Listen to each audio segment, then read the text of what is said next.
جی welcome back ناظرین. مبشر جاوید صاحب, مہندر پال سنگھ کا ہم انتظار کر رہے ہیں جی. انہوں نے وعدہ کیا تھا کہ وہ پہنچیں گے لیکن ابھی تک وہ نہیں پہنچ سکے. میں آپ سے مبشر جاوید صاحب آپ بتائیے گا سر, یہ جو نیا بلدیاتی سیٹ اپ آ رہا ہے, اس سیٹ اپ سے آپ کتنے مطمئن ہیں؟ اس کی چیزیں کچھ میں نے دیکھی ہیں, میں آپ ان کمپیریزن ود یور بلدیاتی سیٹ اپ اور اس نظام سے میں کمپیریزن دیکھتا ہوں تو مجھے بڑا فرق نظر آ رہا ہے اور مجھے ایسے محسوس ہو رہا ہے کہ واقعی نیچے تک پاور شیئرنگ ہوگی, عام آدمی کو اس سے بہت زیادہ ریلیف ملے گا. آپ کیا کہتے ہیں؟ 2013 کا قانون پڑھ لیں اور سیکشن 87 دیکھ لیں جی. اس میں جو بلدیات کے اختیارات ہیں اور اس سے اگلے پیج جو ہے 85 جو ہے اس میں میئرز کی جو ہے اختیارات ہیں. ٹھیک ہے, وہ پڑھ لیں. نہ اس میں کمشنر انوالو ہے, نہ اس میں ڈپٹی کمشنر ہے.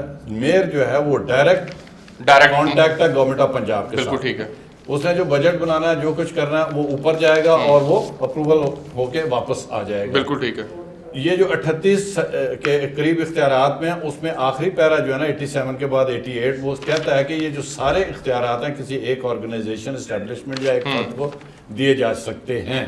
ان میں سے کوئی آدھے اختیارات ہمیں مل چکے ہوئے تھے.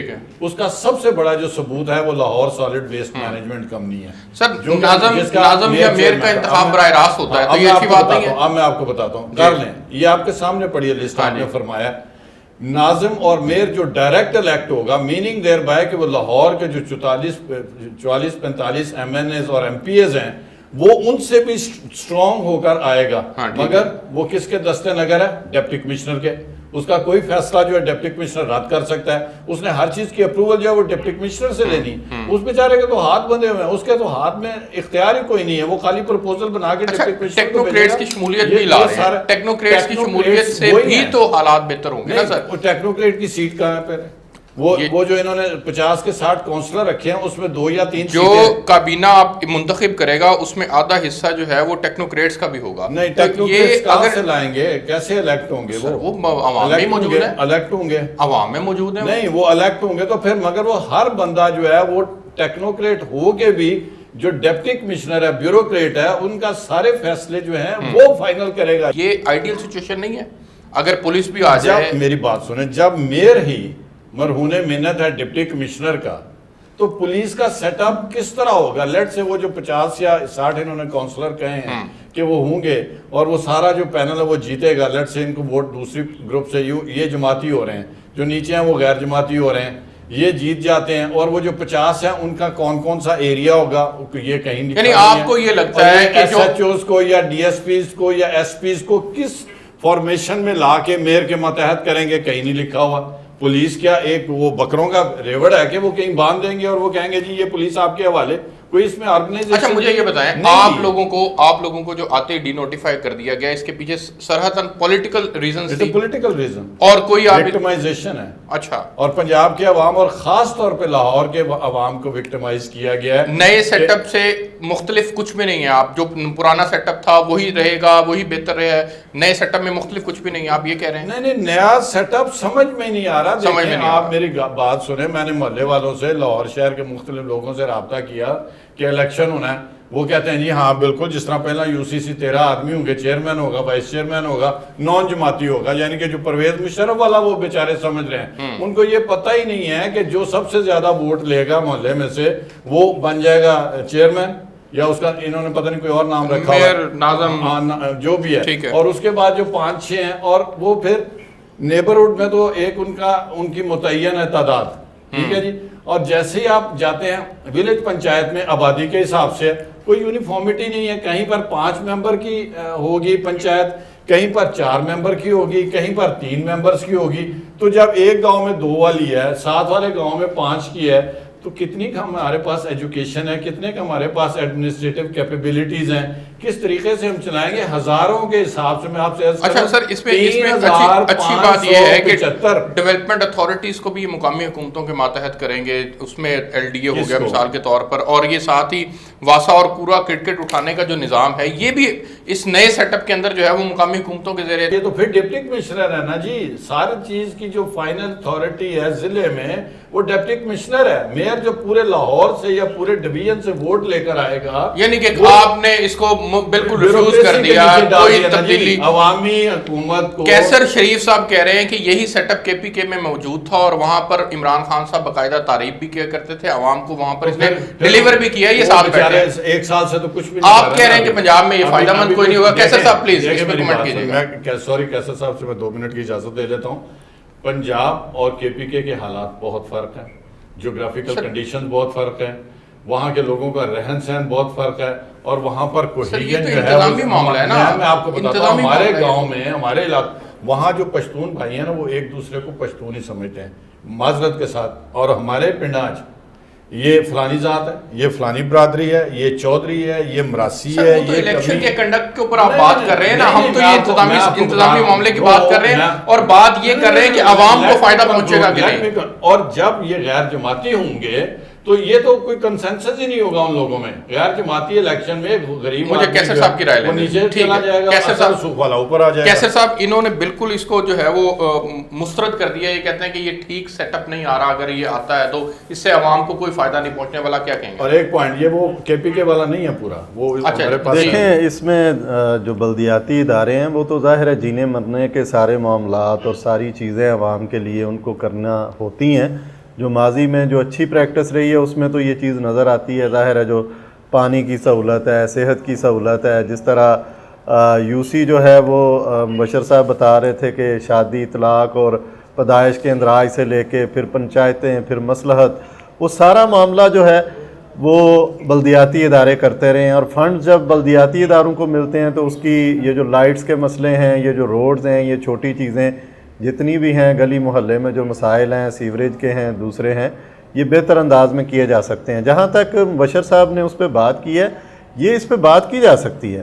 ضروری نہیں ہے کہ جو ولایتی ایک پودا ہے اس کو ہم ایز اٹ از دیسی گملے میں لگا دیں. ہم نے اپنی انوائرمنٹ دیکھنی ہے, اپنے حالات دیکھنے ہیں, سیاسی جماعتوں سے مشاورت کر لیں, اس ماڈل پہ تھوڑا سا ڈسکس کر لیں, اس کو ذرا میچور کر کے, تاکہ کسی کا کوئی ایسا اعتراض جو قابل عمل نظر آ رہا ہے کہ واقعی اعتراض ہے اور یہ درست بات نہیں ہے, تو اس پہ گورنمنٹ کو کرنا چاہیے. لیکن میں یہ سمجھتا ہوں کہ یہ تو اس وقت ہوگا کہ جب حکومت کی نیت نظر آئے گی کہ وہ بلدیاتی انتخابات کی طرف جا رہی ہے. میں یہ سمجھتا ہوں کہ یہ سارے سپریم کورٹ کی وہ ساری کارروائی کے باوجود, حکم کے باوجود, یہ ساری چیزیں جو ہیں یہ صرف اور صرف اس کو ڈیلے کرنے کے حوالے سے سارے معاملات کیے جا رہے ہیں. جب عملی طور پہ کوئی اقدامات اٹھائے جائیں گے تو یہ کوئی اتنا بڑا مسئلہ نہیں ہے. میں یہ سمجھتا ہوں کہ حکومت جو ہے ہماری وہ ڈری ہوئی ہے کہ جب وہ بلدیات پہ جائے گی تو وہ جس بری طریقے سے پٹے گی جو ان کے حالات ہیں, تو یہ ڈر جو ہے, یہ خوف جو ہے ان کو عملی طور پہ. میں ندیم اظہر قائرہ صاحب کی رائے لیتا ہوں. سر آپ سمجھتے ہیں کہ حکومت کی پرفارمنس اتنی زیادہ خراب ہو چکی ہے ان حالات کے اندر بھی کہ یہ اس وقت افورڈ ہی نہیں کر سکتے کہ یہ بلدیاتی الیکشن کروائیں؟ اگر یہ کروائیں گے تو پھر یہ عوام ان کو ریجیکٹ کر دے گی. ایک بات. دوسری بات یہ کہ آپ کرنل مبشر جاوید صاحب سے اتفاق کرتے ہیں کہ یہ جو نیا سیٹ اپ لا رہے ہیں یہ یہاں کی گراؤنڈ ریئلٹی سے میچ نہیں کرتا؟ پہلی بات یہ کہ جس وقت بلدیاتی سسٹم آیا تھا مشرف صاحب کے دور میں ناظمین کا, اس وقت بھی لوگ یہی کہا کرتے تھے کہ یہ سسٹم کیسے چلے گا, کیا ہوگا. ہاں, اس میں جو نشاندہی کی ہے مبشر صاحب نے اس سے میرا اتفاق ہے کہ جب آپ نیبرہڈ اور ولیج کونسل کے جو الیکشن ہے وہ آپ کہتے ہیں کہ ہم کرائیں گے غیر جماعتی, اور جو یونٹ کونسل یا میئر کا الیکشن ہے وہ ہم کرائیں گے جماعتی طور پر, تو اس کی کچھ تھوڑی سی سمجھ نہیں آ رہی. لیکن اس طرح اگر وہ الیکشن کرانا چاہتے ہیں تو سب سے پہلے میں نے پہلے بھی کہا کہ وہ کے پی کے کی مثالیں دیتے تھے تو کراتے نا, یا کرا دیں ابھی تک الیکشن. دوسرا آپ نے پرفارمنس کی بات کی. پرفارمنس جو ہے وہ تو ساری دنیا کے سامنے عیاں ہو چکی ہے کہ کرپشن کیس کیا, بی آر ٹی کیس ان کا ہے, فارن فنڈنگ کیس ان کا ہے, مالم جپا کیس ان کا ہے, چینی کیس ان کا ہے, آٹا کیس ان کا ہے, آج پائلٹ کا کیس ان کا ہے, کون سا اسٹیل مل کا کیس ان کا ہے, داؤد صاحب کا وہ جو ڈیم کے اوپر وہ ڈیسکون کو جو ٹھیکہ دیا ہے وہ ان کا ہے. کون سا سکینڈل ہے جس کے بارے میں عمران خان صاحب یہ پرفارمنس دے کر پبلک میں جائیں اور کہیں کہ مجھے ووٹ دو؟ بنیادی بات کیا ہے, وہ کسی نہ کسی لیے سے کوشش کر رہے ہیں کہ